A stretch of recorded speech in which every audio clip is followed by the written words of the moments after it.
Welcome back. You're watching World Talks because every word matters. I'm your host, Klaudia Czerwińska.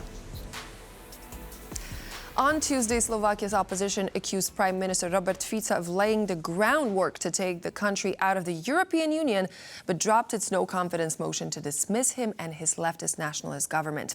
Considering growing domestic tensions and a possibility of Slovakia leaving the EU, the question is what is expected to happen in days and weeks to come to a country that belongs to the EU and NATO while boasting an openly pro-Russian government. To take a deeper dive on the subject, I'm joined by Rasťo Kužel, director at the Memo 98. Thank you so much. It's great to have you back in the studio with me. So we are looking at the situation that could be potentially quite concerning, both for the EU and for Slovakia. We have Robert Fico, who claims that potentially NATO could fall apart, like the Warsaw Pact 30 years ago. We have some calling for the EU exit. And we're looking at the opposition and the sort of movements that they were taking. Why did they decide to withdraw the opposition to Fico, and what may happen now? So the reason why they withdrew this non-confidence vote was actually linked with an unprecedented move by the ruling coalition, which basically prior to the discussion of this non-confidence vote, first restricted the debate to 12 hours, and then later declared the discussion secret because they claimed, or Prime Minister Fico claimed, that he has some classified Slovak Information Service report, which basically, according to him, was not possible to discuss openly. However, as later it became known, especially by the opposition members of the parliament, that in this report there was basically not much which would indicate the reason to make this discussion secret. I mean, this was apparently a report based on emails and potentially wiretapes targeting civic groups which are organizing peaceful protests against Fico's government. So this was the only reason, and I should also say that the opposition will initiate another non-confidence vote, which I think should take place within the next 7 days. So let me get this straight. First, Prime Minister Fico travels to Moscow. Then he disappears for 3 weeks. Then some of his people go to Moscow for a few days. Then there is no confidence vote. And now all this, everything that we're looking at, that we're discussing. What do you think is happening behind the scenes and what we don't yet get to see or fully comprehend when it comes to that government? I think I mostly read this as an effort to actually create a meta-narrative, to try to deflect attention from growing domestic challenges. It should be mentioned that, first of all, the ruling coalition has some significant difficulties to keep the majority in the parliament. There are some deflections or potential deflections, but certainly there is a growing sort of discontent with the way how Fico's government rules, and there are definitely quite significant problems at home. In particular, the economic challenges. I mean, the consolidation package kicks in. So I really read all this as an effort to actually shift the attention, and using this narrative. In particular, you mentioned the Maidan, the way how Fico basically tries to label the peaceful, legitimate protests, by people who are not happy with the problems that this government created. I think this is really concerning.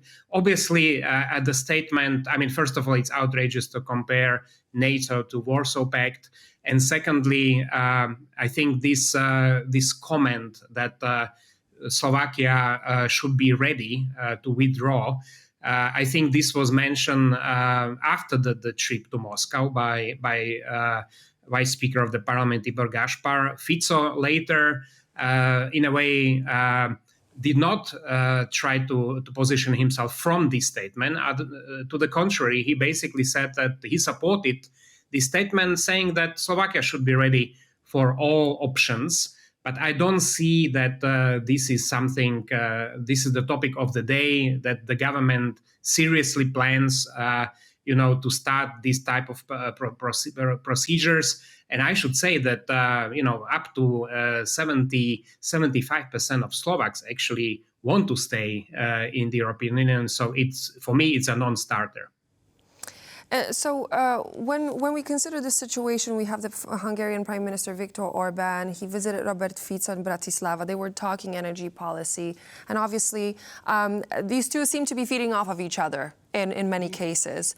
But based on that sort of a cooperation and that dynamic and being pro-Russian, do you think that the country is actually getting closer to actually exiting the EU, and what is going to happen next? Has Slovakia reached a critical point where the EU exit is actually feasible?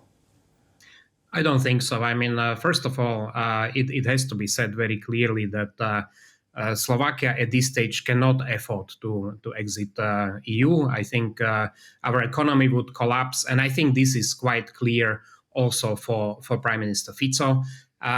You mentioned the visit by Viktor Orban. I think Fico really tries to copy what Orban does in Hungary, but is very far from achieving what Viktor Orban, who is skillful. I'm glad that you mentioned this. I'm glad that you mentioned this because based on the recent statements made by now the 47th President of the United States, Donald Trump, regarding Canada, regarding the Panama Canal, regarding Greenland, there seems to be some sort of a rhetoric that is quite similar in a sense because they give big words, they give big contexts, but is it leading anywhere? That's the question.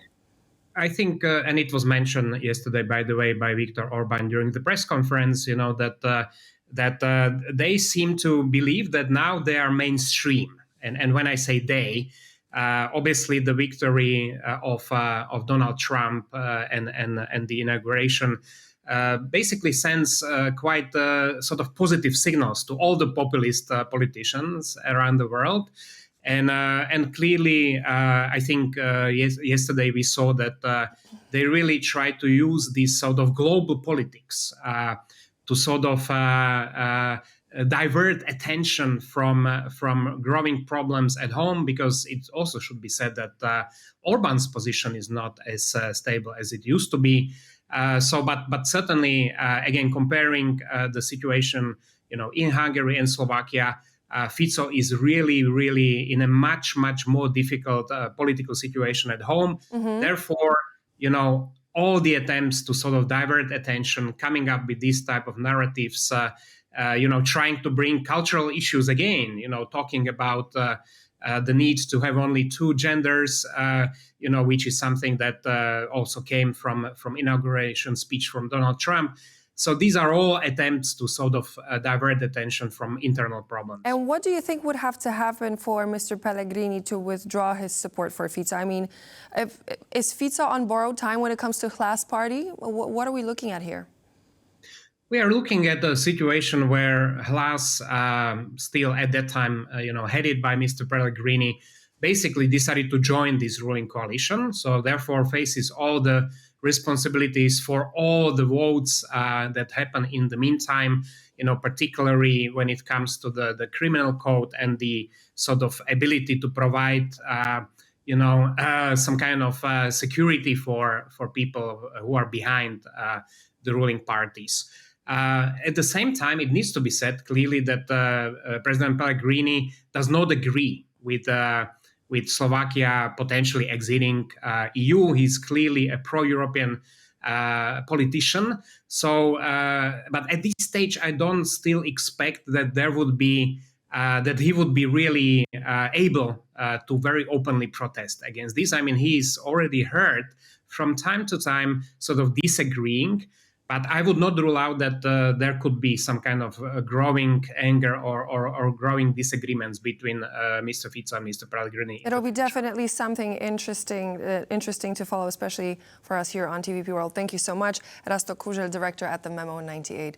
Pleasure to have you as always. Thank you very much. And so, this would be all for now here on World Talks, but do stay tuned. We have another news broadcast with Diana Skaya coming in just a moment.